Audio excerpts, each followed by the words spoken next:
Are you new to 360 cameras? Well, you might find editing and reframing your 360 videos a bit too much. It's a lot, I know, but it doesn't have to be. Watch this video to learn how to easily create stunning shots in minutes using the free Insta360 Studio software. I'll walk you through the process step by step. Learn to reframe your clips, edit multiple shots, and more. All the tools you need are conveniently already in the software. FYI, all the footage in this video is from my Insta360 X4. The link is down below. Okay, first off, you want to go to the Insta360 website and find the download section and download the Insta360 Studio software for your Mac or Windows computer. It's just a simple click and download process. Okay, once it's downloaded and installed, you'll see this.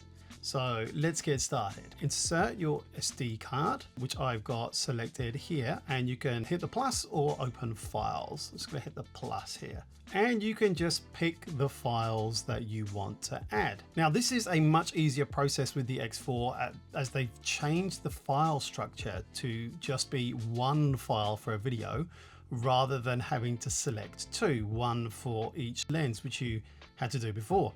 So the X4 has made this selecting process much easier with less chance of it going wrong somehow. Okay, I'll import these here and now I'll click open.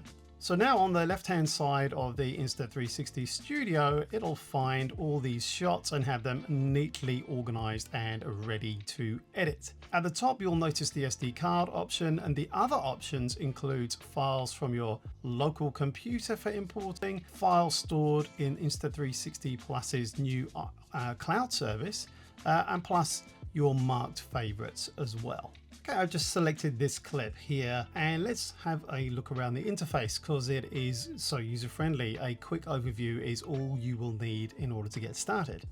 Now, the interactive viewer here in the middle lets you click and drag and reframe your shots.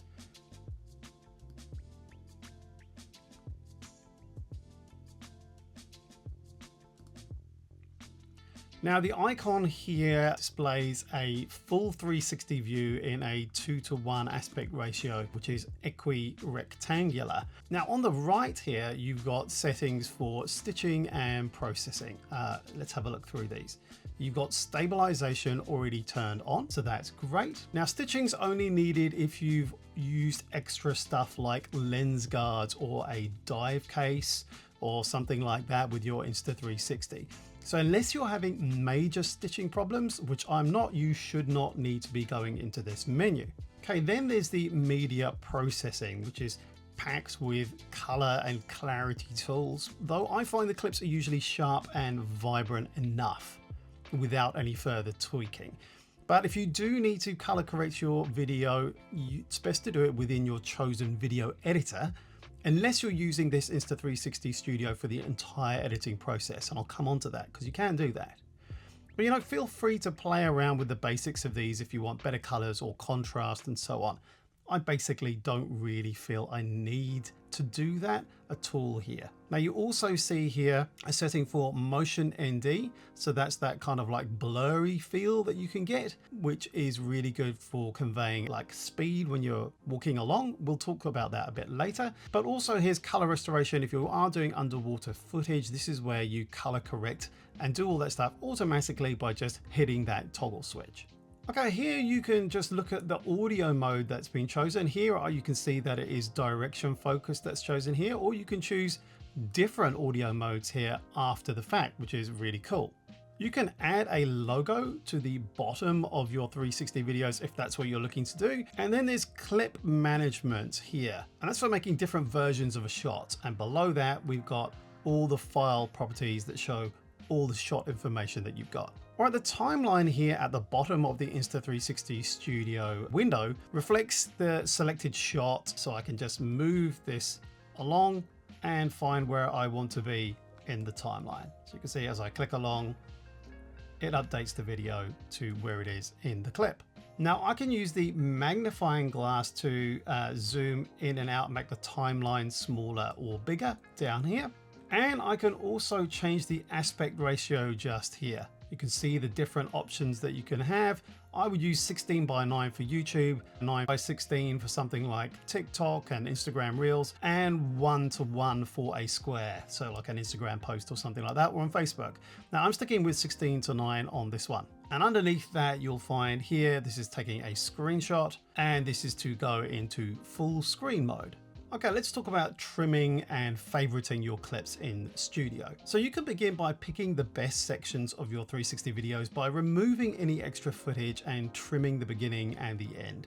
And if you want to review any of your other shots, you can simply double click and it will open in the viewer, and it allows you to play that back, which it's doing right now. Let's just turn the volume down here. There you go, that's playing that back right now, and I can scroll around. So yeah, it'll open in the viewer, allowing you to play it back and check the take's quality. I'm gonna go back to the one that I was in before. So yeah, that looks good. I'm gonna stop that there. And because I like it, I'm gonna favorite it. So if I go to the clip, I can just press the star here, and I'll do the same with any other good clips that I want to keep like that. There we go, and you can see the star has appeared. Oh, there we go. There at the top right of the clip that I've selected, and this has become yellowed. There you go. Okay, so to get rid of the dead space at the beginning and at the end, you can fast forward to where you think that the clip starts. Okay, so maybe here, maybe that's where I kind of like start talking. Yeah, I'm just about to start talking.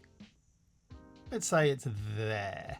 Okay, so I want to zoom into the clip. I want to go back to the beginning. And now what I can do is I can press this button here, and I can mark that as the trim start here. Now I can also do that in edit, and I can choose mark as trim start, or I can use the keyboard shortcut here as well. Okay, let's just do it via the button here. Watch what happens. There, did you see that? It moved. That is now the start of the clip. Okay, I adjusted the start, so now I'll do the same to the end as well. Let's just do it kind of like randomly. I'm just going to put the playhead. Let's just say here, look at myself here. Now, what am I doing? Okay, I'm still talking. Oh, I'm reaching. So let's just maybe go back a tiny bit. There we go. And what I can do now is that's the playhead. That's where I want to mark the end.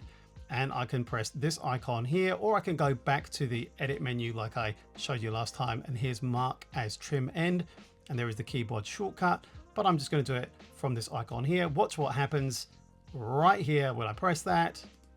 There we go. Okay, now you want to go ahead and apply those changes to all your shots that you want to mark end and beginnings to. Here's where we start getting to the interesting bits. Let's talk about auto framing before we really get into keyframing and things like that. Now, reframing 360 videos means selecting static viewpoints to keep or transition between, and there are a few ways in which to do this. Now, one way of doing this is if you click back here on the clip, if you just look at it and scroll through, if you just use that scrub, we can use auto frame here. Now look for the face icon just down the bottom here with the arrows coming out from the back of the head, and clicking that will make the software try to pick out the best parts to make a cool reframe shot. Let's do that now. Yeah, it definitely takes a while, and this is a relatively new computer. This is an M3 MacBook Air that I'm doing this on. And this clip is only 1 minute 15 seconds long. Okay, so once that processing is finally complete, you've got a carousel down here at the bottom showing its choices, and let's have a look. Let's have a look at one of these shorter ones here.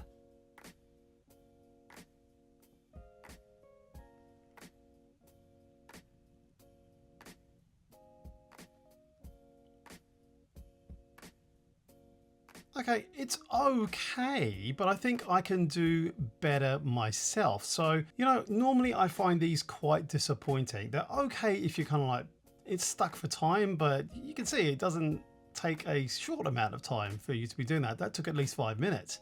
So I think we can do better reframing these shots ourselves. So yeah, I wouldn't be going for auto frame, and I can't really recommend this method of reframing at the time of making this video, although I think it will improve. Okay, let's just close this carousel down here. All right, that's nice. Okay, this means we're going to reframe these shots ourselves. So to start, let's first activate the guides by going to Window, and then Guides, and selecting Enable. Okay, and we can choose a few different ones, like a crosshair or a center point. And all of these help you to keep your shots even, because sometimes it can be hard to find the center or keep the center when you're reframing, but these make it way easier. And so you have got a few grids to choose from here. I find that grid lines or crosshair keeps things simple. So let's just go with crosshair for now. Okay, let's get back into this carousel and make sure that we've selected the 360 video version here, because that's what we need to be using and working with next. Because my go-to way of livening up 360 videos is by manually adding keyframes myself. So just make sure that the 360 clip is selected, not one of the carousel clips from your auto reframe, and make sure that the playhead is at the beginning of your clip. And then click and drag with your mouse to change the perspective, and you can use the zoom wheel on your mouse to zoom in and out. Okay, now I've already decided on the sort of aim that I'll be going for here. I think I'm going to go for a fairly wide shot. Let's keep me in the middle. Okay, so there I am. You can see a lot of the background behind me. And here we are at the beginning of the clip. So all I have to do then is to click this button here to add a keyframe to keep it that way. Okay, there we go. And I've already selected my view perspective, but you can choose different ones here. There is the crystal ball, there's the tiny planet, there's mega view, ultra view, dewarp, and linear. Let's just press tiny planet for fun and see what happens. Okay, look at that. There's me on a tiny planet. Okay, let's just undo that, get back to where I was, and then I need to just change that perspective again. And here I have my keyframe.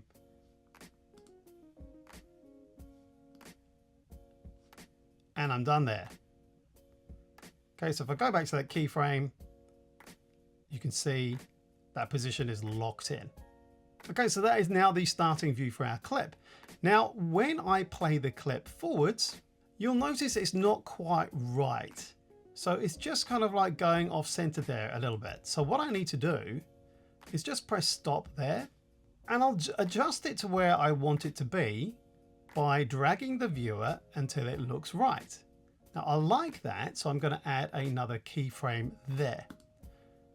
All right, so let's go back and press play and watch that. Okay, I'm pretty central there. I like that, and I can see how it's going to come together. So I'm going to continue this and I'll play it forward to keep myself in center. Okay, let's just move forwards a little bit. Get myself in the center.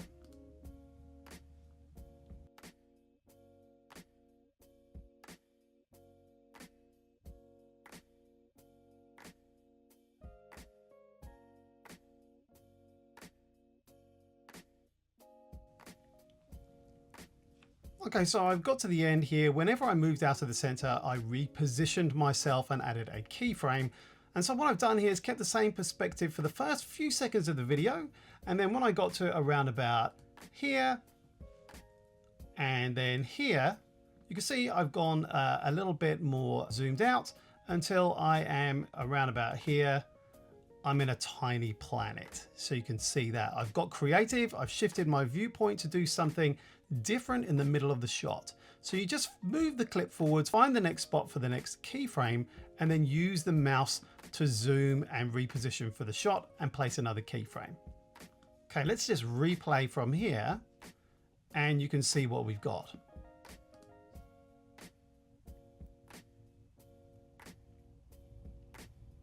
Okay, we've just changed perspective, keeping me in center. And look at that. See all around me into that tiny planet kind of shot. And then I'm spinning around, preparing for me to start moving again. Now, I just kind of missed it here. So what I can do is I can just pause it there, come back here, and then follow me around by adding a keyframe right there. Okay, let's go back and see how that looks. Okay, yep, it's following me around and it's following me around again. Yeah, so that's kept me in frame. That's worked really well. So I'm going to end my shot around here. I just set the keyframe with the angle that I want to finish with. And so yeah, that's pretty cool. I'll finish it up there in terms of adding the keyframes. Okay, so you can see all the keyframe points that I've got here on the timeline. What I'm going to do here is, even though that's really, a little bit of work that I've done there, but it didn't take that long compared to even the auto framing, what I'm going to do is I'm just going to clear those. There we are. Oh, am I sure? Yes, I am going to sure, because I want to show you the next way of doing this. Okay. The next really essential and easier way of reframing your shot is by using direction lock. And you'll find that under stabilization, just here. Okay, now we can turn that on. Now I'm picking this shot. I'm just going to come to the beginning right here. And now I'm going to choose and add a keyframe with me centered. Now with direction lock, this view will stay fixed on me as I move around in all directions. Let's try that out. Okay, let's just close that menu.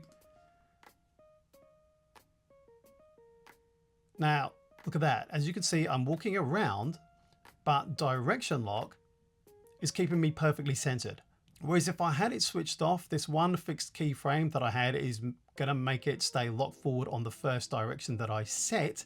So then when I play it forward, it's going to stay pointing exactly where the keyframe was set. Okay, let's try that and you'll see what I mean. Okay, so I'm going to come back here. I'm going to turn direction lock off. Let's set the playhead back to the beginning. And let's see what happens this time with direction lock off. Okay, starts with me centered, but then as I move around, I'm coming off center, and it's going to stay with the keyframe position that I initiated right at the very beginning. And you'll see that when I turn around and talk to this couple who I met in the queue, I'm in Lisbon, by the way.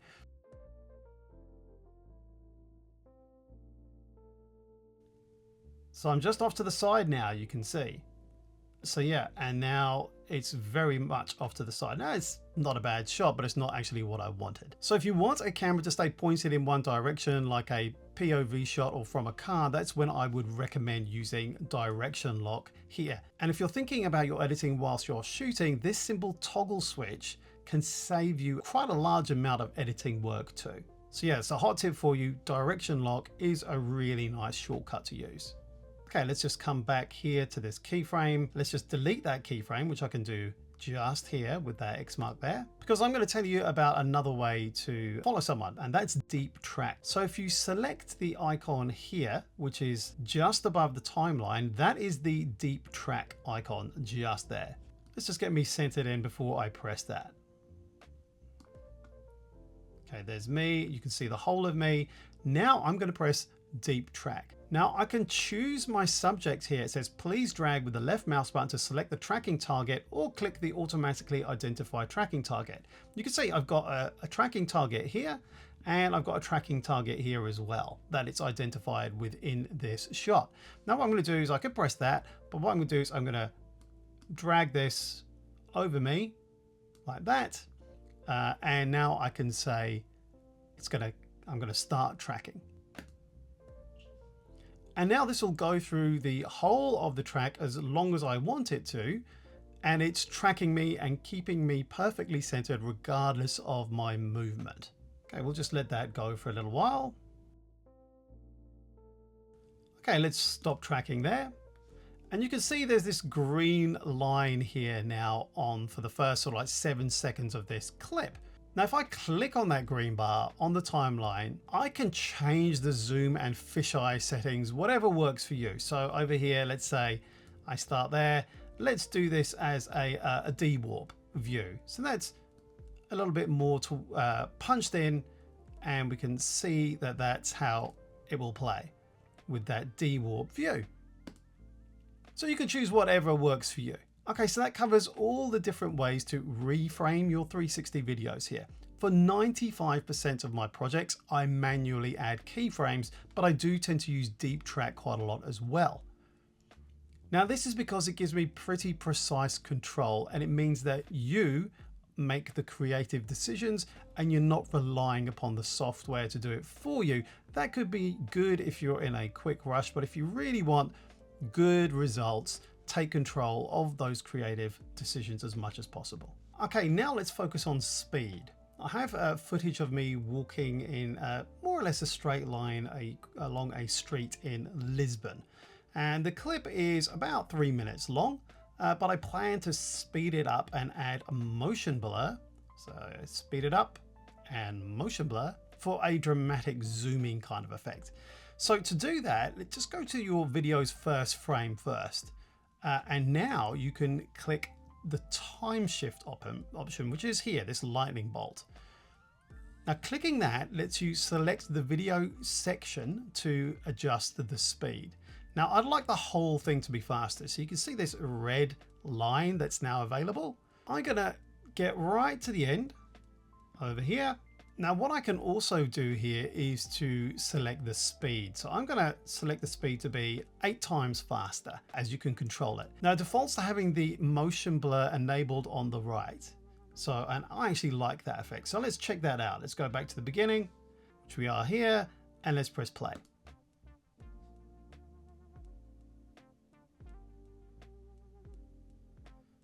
Now I kind of like that effect.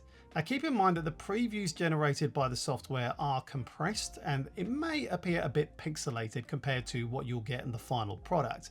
The quality will be much higher after you export it. Now this shot is great, but I think I just want to, apart from that bit at the end there, let's just watch that bit again.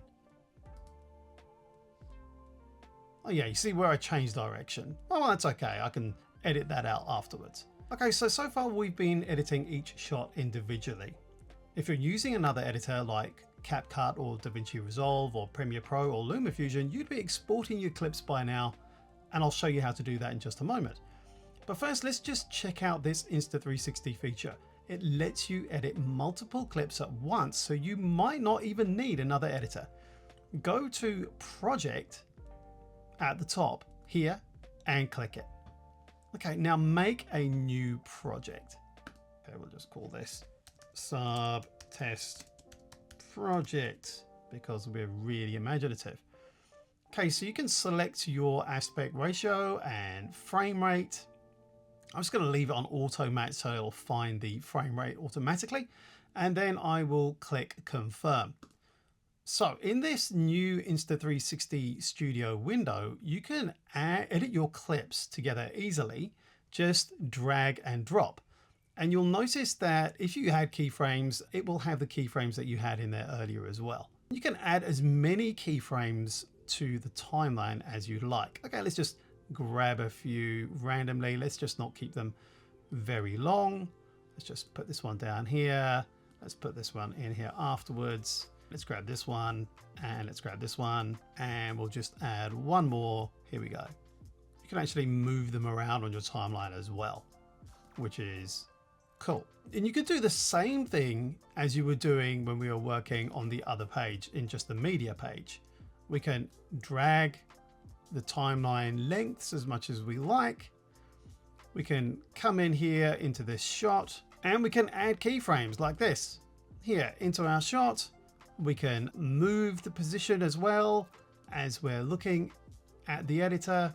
So we can say, hey, actually on this keyframe, I want me to be centralized, and then I can move the playhead along, see what the footage is doing at that point when it catches up. Well, let's get the playhead there. Yeah, I'm there. Let's go for a more zoomed out perspective here and then add a keyframe. And you can just repeat that throughout all the footage that you want. So it'll just transition into this clip here. And I can move that along back into this clip.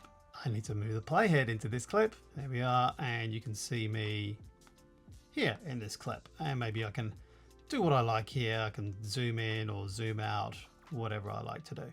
Okay, once you've done all of that with all your clips, here on this project page, there's some options to add basic extras, including different genres of music to suit your project's mood. So I can drag some media that I maybe have already put in. and I can drag that down here onto the timeline. Now they do have a built-in music library right here, but you can import your own as I did. Now it does have different genres of music here to suit your project's mood, but just be aware that you might run into copyright issues if you use the built-in library and then upload your finished video to another platform. So I find it safer to use your own sources of music. So I tend to use Epidemic Sound. You can edit your soundtrack, whatever it is that you like. If I drop this one in, let's say on the festival, let's just drop this one in down to the bottom here. It's downloading the music, and then I can just play with that music as much as I like. Now, what you can also do is add some basic text. If you click here on text, here's all the different text options that you have. So I can drag this onto the timeline here. I can zoom into that, double click on it, and here I can just alter this. And if I wanted to change this to, let's just say sub, I can put that in there and then play that. And there, you can just customize out your text as much as you want. Now, hypothetically, you can edit videos completely now within Insta360 Studio, but really it's only for super simple projects. Otherwise, it does tend to overload the processor and the software a little bit. So you're just looking at a few clips, music, and titles. For anything else, try editing in LumaFusion with your exported clips, CapCut, or a similar program. So yeah, let's talk about exporting. Okay, whether you did this in the project menu or in the media tab up here, here's how to wrap up your reframed clips. You can export either one shot by clicking it here on the left-hand side, or multiple by holding down the Shift key on your keyboard. Then you can head up here to the top right-hand corner and click Export here. So for video export, you can choose your file path and the aspect ratio will be auto-detected. You can pick your resolution or just type yours in if it's not listed. Now I want a 4K, that's 3840 by 2160 video, so I'll just use the recommended bitrate for a good quality. And for a good balance of quality and trying to get as small files as possible, choose H.265. You can just ignore the other boxes, just make sure that flow state stabilization is checked. Hopefully you'll have done all of this beforehand. Dolby Vision, remove grain. I would never recommend remove grain. Dolby Vision is something that you can perhaps play around with. Okay, and so when you're done, you can then just click export to get your file when you're all set. And the task center up here will show you how your exports are working. You can allow a few minutes per shot. There is the task center. And there you have it, Insta360 Studio for 2025. It's not perfect, but it is a really good starting point for quick and easy reframing. Prefer mobile editing? This video is for you. Catch you there.